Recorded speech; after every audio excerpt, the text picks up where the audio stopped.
વાત મહાસંગ્રામ 2024ની લોકસભા ચૂંટણી માટે ભાજપે બાકીના 6 ઉમેદવારોના નામ જાહેર કરી દીધા છે। ગુજરાતની 6 લોકસભા બેઠકો પરના ઉમેદવારોના નામોની જાહેરાત થઈ ચૂકી છે। જૂનાગઢમાં સાંસદ રાજેશ ચુડાસમાને રિપીટ કરવામાં આવ્યા છે। જી હા, તો વડોદરામાં રંજન ભટ્ટના સ્થાને હેમાંગ જોશીને ટિકિટ આપવામાં આવી છે। સાબરકાંઠામાં ભીખાજી ઠાકોરની જગ્યાએ શોભના બારિયાને તક આપવામાં આવી છે। સુરેન્દ્રનગરમાં ચંદુભાઈ શિહોરાને ભાજપે મેદાનમાં ઉતાર્યા। મહેસાણામાં હરિભાઈ પટેલને ભાજપે ટિકિટ આપી, તો અમરેલી બેઠકથી ભરત સુતરિયાને ભાજપે ટિકિટ આપી છે।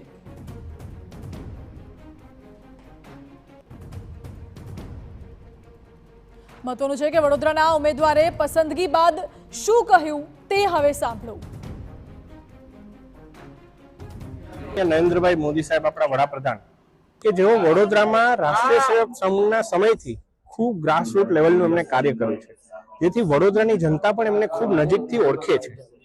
આ સમગ્ર ચૂંટણી પ્રક્રિયા દરમિયાન જે રીતે એક સૈનિક તરીકે મારી જે એમણે ઉમેદવારીમાં ચયન કર્યું છે, આપણી નેશનલ યુનિવર્સિટી વડોદરામાં આકાર પામી છે। ઇન્ટરનેશનલ એરપોર્ટ બનાવવાનો પાયો જે બેન દ્વારા નાખવામાં આવ્યો છે, આ તમામ કામને કારણે વડોદરાએ પણ માનનીય સાંસદ રંજનબેન ભટ્ટને હંમેશ યાદ કરવાના છે।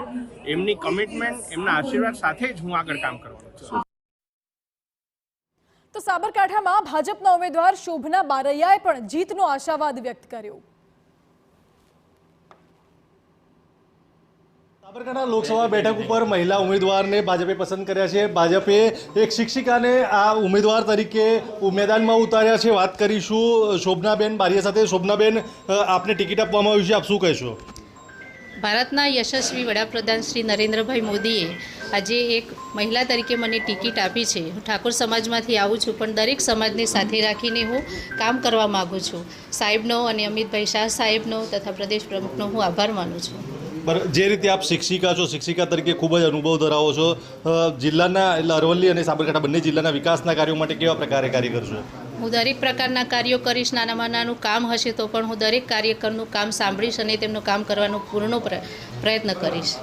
સાબરકાંઠા બેઠક ઉપરથી અત્યાર સુધીમાં 2 મહિલા વિજેતા બન્યા હતા। આપ પણ મહિલા છો અને આપ પણ વિજેતા બન્યા બાદ મહિલાઓમાં પણ એક પ્રકારે ઉત્સાહ આ બંને જિલ્લાઓની અંદર જોવા મળશે।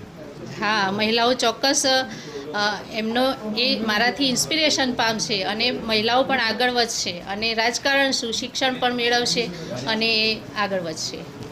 આ હતા શોભનાબેન બારિયા। તેઓને આ ટિકિટ આપવામાં આવી છે અને તેના કારણે તેઓનું કહેવું છે કે જે પ્રકારે મહિલાઓને પ્રોત્સાહન આપવાનું કાર્ય કર્યું છે અને તેના કારણે પોતે એક ઉમેદવાર બને છે, તેને લઈને તે વિકાસના કાર્ય હાથ ધરશે। અવનીશ ગોસ્વામી, TV9 સાબરકાંઠા। તો ભાજપે ગુજરાતના 6 ઉમેદવારોના નામોની જાહેરાત કરી દીધી છે। હમણાં શોભનાબેન બારૈયા સાબરકાંઠાના ઉમેદવાર સાથે વાત થઈ। હવે કોને ટિકિટ આપવામાં આવી એ પણ વિગતવાર આપને જણાવી દઈએ। જૂનાગઢથી રાજેશ ચુડાસમાને રિપીટ કરવામાં આવ્યા છે, પૂર્વ સાંસદ છે। જ્યારે વડોદરાની વાત કરવામાં આવે તો રંજનબેન ભટ્ટે ઉમેદવારી પાછી ખેંચી, એટલે હેમાંગ જોશી નવો ચહેરો છે જેમને તક આપવામાં આવી છે। સાબરકાંઠા બેઠક ઉપરથી શોભના બારૈયા જેમને ટિકિટ આપવામાં આવી, ભાજપ તરફથી નવો ચહેરો છે।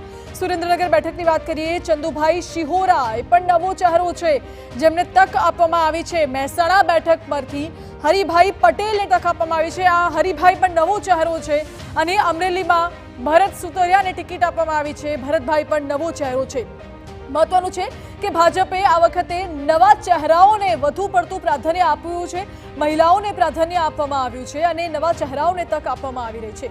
જ્યારે મહેસાણાની વાત કરવામાં આવે ત્યારે હરિભાઈ પટેલને તક આપવામાં આવી છે। હવે હરિભાઈએ શું કહ્યું તે પણ સાંભળો।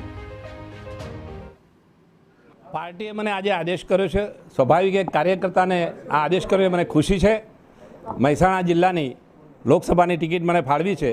ખરેખર હું એક કાર્યકર્તા તરીકે ગૌરવ અનુભવું છું અને આપણા યશસ્વી વડાપ્રધાન માનનીય શ્રી નરેન્દ્ર મોદી સાહેબનો આ પ્રસંગે ખૂબ ખૂબ હૃદયપૂર્વક આભાર માનું છું। મતદારો સાથે અમારું પાર્ટીનું સંગઠન પણ મજબૂત છે।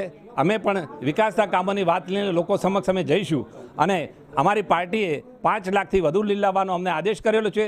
મને વિશ્વાસ છે મહેસાણા લોકસભાની મહેસાણા જિલ્લાની પ્રજામાં પણ પૂરેપૂરો વિશ્વાસ છે। આવનારા દિવસો અમારા કાર્યકર્તાઓ થકી અમારું કેમ્પેન થશે અને પાર્ટી આદેશ પ્રમાણે આવનારા દિવસો અમારા કાર્યક્રમો થશે। લોકો સુધી અમે નજીકથી જઈશું।